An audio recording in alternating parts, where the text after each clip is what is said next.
Hi, welcome again to Trillium House and the Nature Foundation in Wintergreen. We hope you are sheltering in place during this difficult period, and we are doing some things that we probably should have been doing all along, and that is having a virtual opportunity to visit with you. The last time we were together, we talked about archaeology, and we sort of brought things up to that point. There's still a chapter in here on the forest we want to cover, but that's later. So let's continue with archaeology, and let's make our way around the exhibit and give you an idea of how the Native Americans, the Europeans came together, and the history of Nelson County. This will eventually end up with the history of Wintergreen. And if you're from out of state, you may or may not be interested in this, but here we go. This represents the Archaic period of archaeology. And again, this work was done by Carol Nash at James Madison University.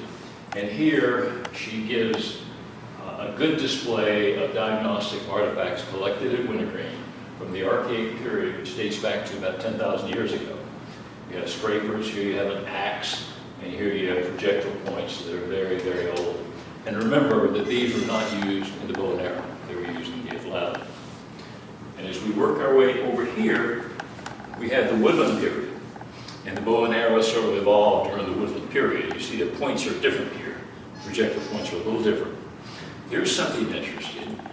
Here is a pestle, and there are also little pieces of pottery in here, which indicate that man was now storing food, growing and storing food, which gives an interesting sort of perception to the mountain, when it was always thought that they just camped here. More research is needed on that. Here is a little portion of a necklace piece, and this is the only necklace piece that we know of that's ever been found in the Blue Ridge. And Carol Nash's crew, when they were doing an excavation, found that. You can see it has a little notch in it there. As we move over here to the early historic period, this was a time when copper and metals were becoming important to Native Americans, and food storage was important. But this little map here shows something like 50, 60 sites that were found at Wintergreen. So that sort of gives you a visual interpretation of some of the artifacts associated with those time periods.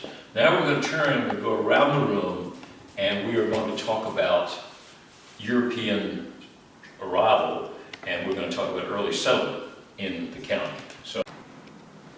And we've now come to the other side of the room, and we're talking about the first Europeans that entered this particular area. And most of what I'm going to say is associated with this map here. This is going to be a very quick overview.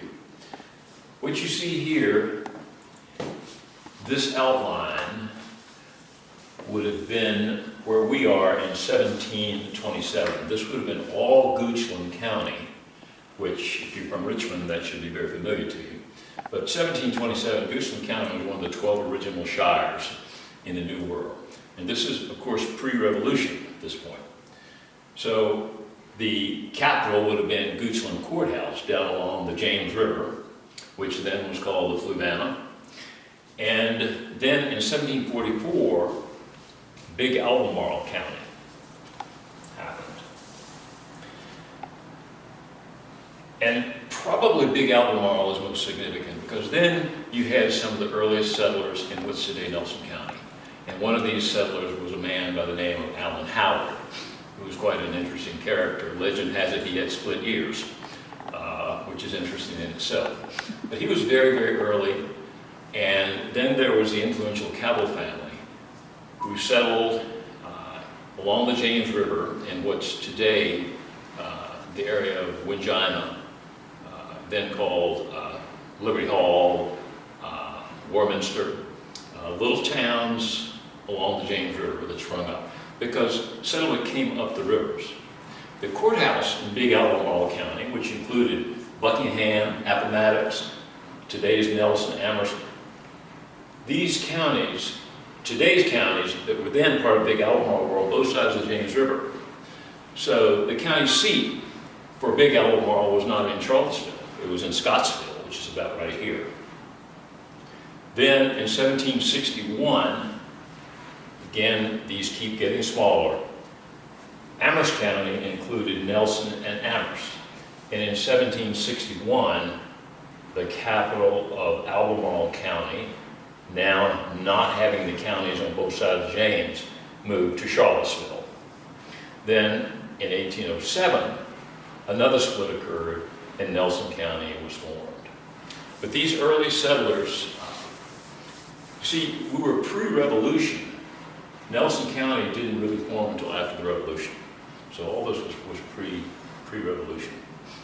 And these early settlers, like the Cowles and Allen Howard, before the Revolution, these would have been land grants from the king. And it doesn't mean that they were given the land, they paid for them and they had to survey them. And then after the Revolution, these were called patents. And so as we move across, we can talk about briefly, some of these were land grants. These were early.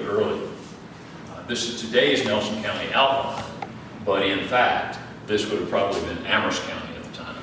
But look at all these places that are in here. And here is Wintergreen right here. You see a big chunk of 10,000 acres. And this was first patented in 1796. And you see, it says here, you can't see it, but it's 10,000 acres, and a man named John Fleming bought it. The other interesting thing is if you take a look at the upper Tye River, which is over in here, there's a little plat of land here that has Thomas Jefferson's name on it. So very interesting early history. The other interesting thing about Nelson's history, when it was part of Big Albemarle, Amherst. Big Albemarle would have been pre-revolution. As it went through the revolution, Nelson County was a cradle for democracy.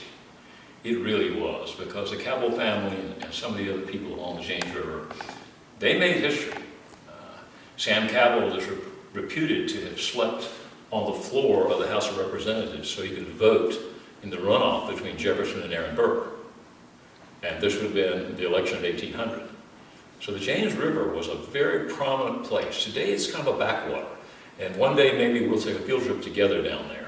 But at that time, it was a cradle for democracy all along that river. Patrick Henry's son is buried there. All of these individuals were members of the House of Burgesses. They're very important people along this now forgotten path along the James River. Now you remember that little piece of land I showed you on the map that I said this is Wintergreen, the 10,000 acres?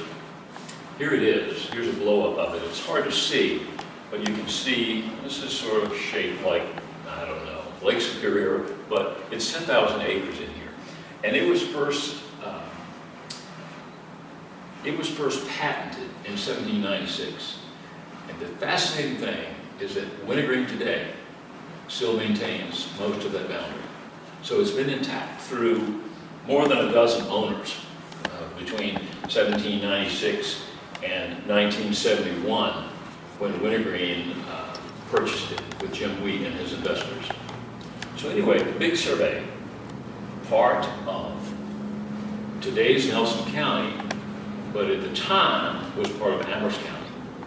Amherst County in 1761, Nelson County in 1807.